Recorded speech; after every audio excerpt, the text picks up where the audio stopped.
जो water efficiencies है इसका 15 पॉइंट है। तो इस तरह का बिल्डिंग में हम, जैसे हम पहले भी डिजाइनिंग और कंस्ट्रक्शन के बारे में जब पढ़ रहे थे तो हम पढ़ रहे थे कि वाटर इफिशियंसी पे बहुत जोर दिया गया है। वाटर का वेस्टेज नहीं होना चाहिए, वाटर रिसाइकिल रीयूज होना चाहिए, जिसमें मैंने आपको आरओ का एग्जांपल बताया था, जिससे जो पानी का वेस्टेज हो उसको हम कलेक्ट करके वॉशिंग वगैरह के लिए यूज कर सकते हैं, या नहाने या कपड़े धोने का जो पानी है उसको हम रीयूटिलाइज कर सकते हैं for the irrigation purpose. So the goal of this category is to reduce the overall consumption of water inside the home and out.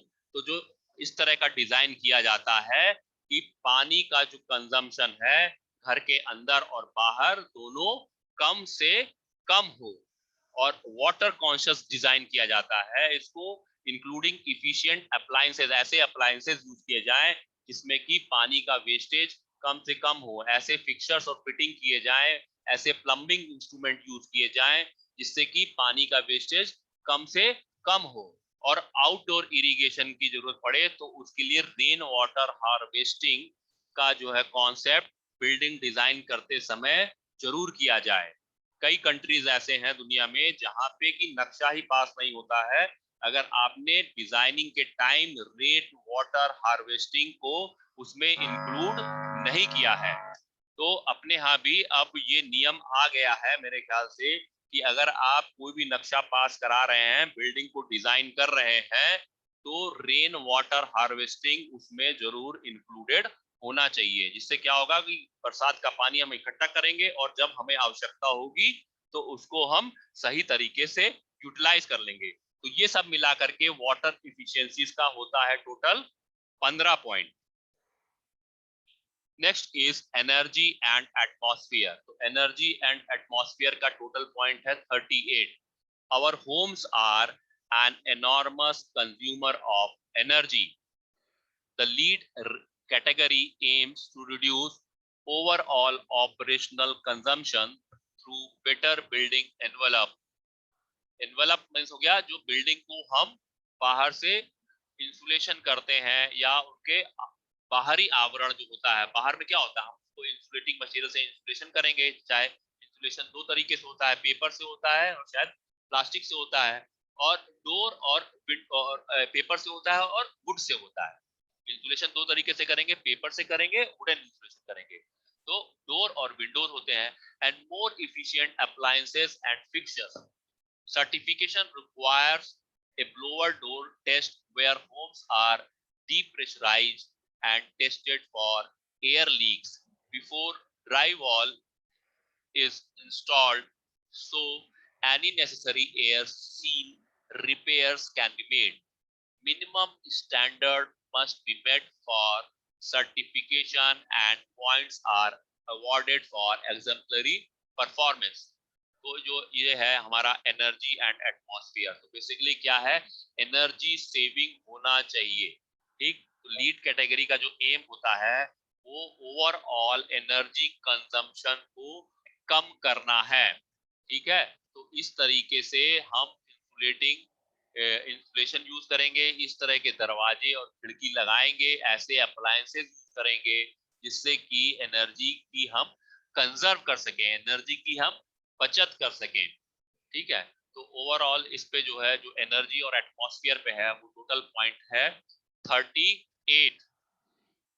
इसके बाद है आपका material and resources.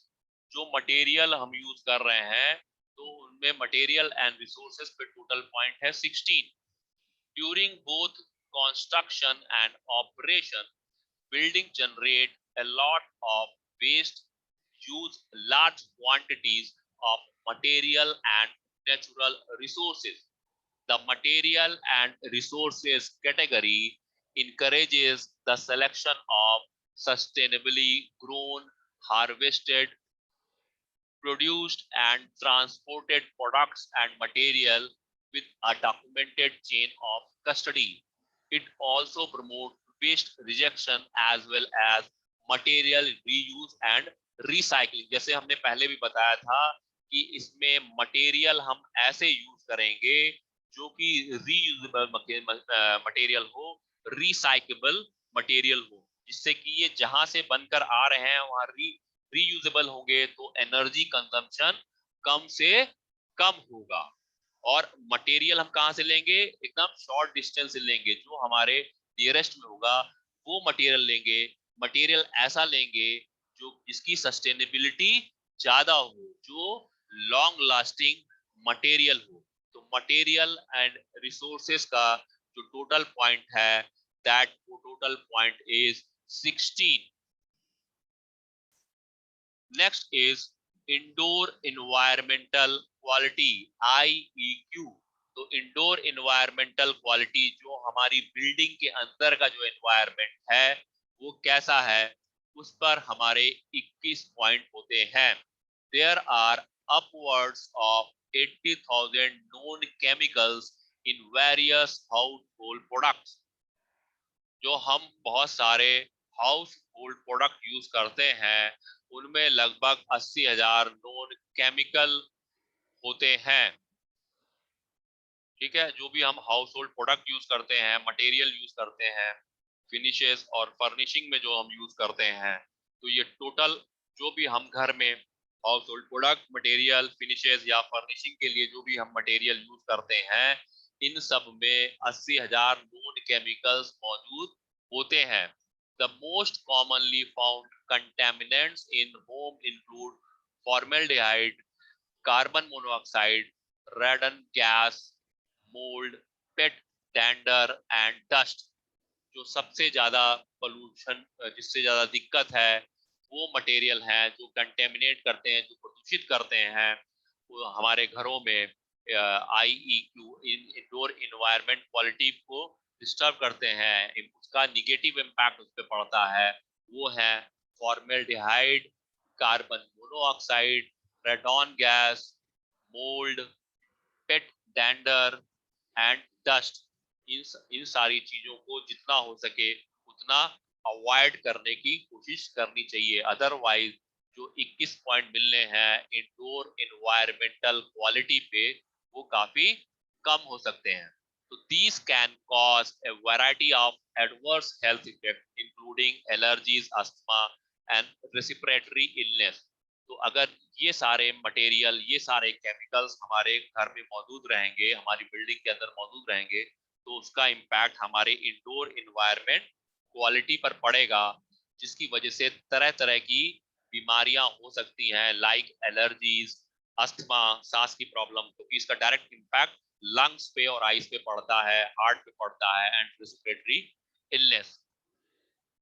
Next is awareness and education. The last point is awareness and education।